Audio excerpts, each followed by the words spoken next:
السلام عليكم ورحمة الله تعالى وبركاته.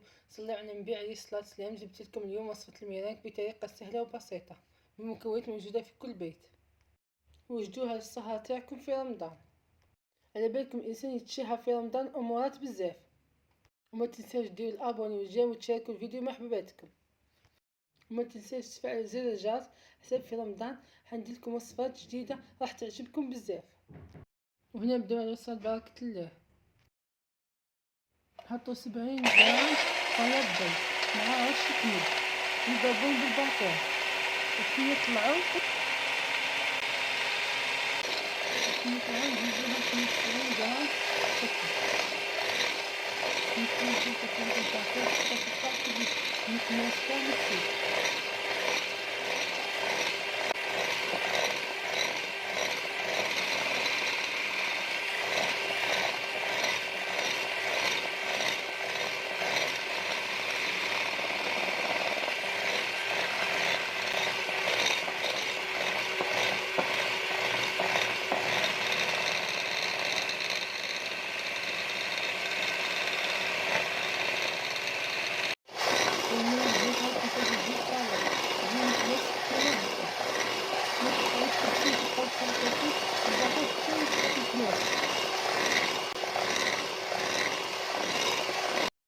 من بعد ما طلعت الميرانك نحطها في البوشيت ونولي نديرها هكا باش نحطها طيب.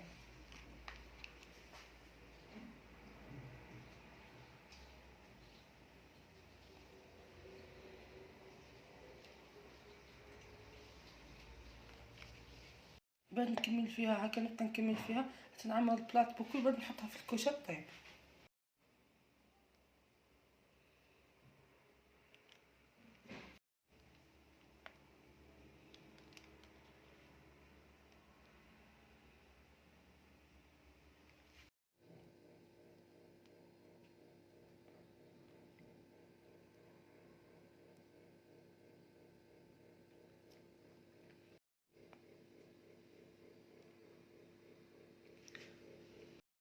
وهنا بعد ما طابت وخرجناها من الكوشه حطيناها في الصحن. هذا هو الشكل النهائي.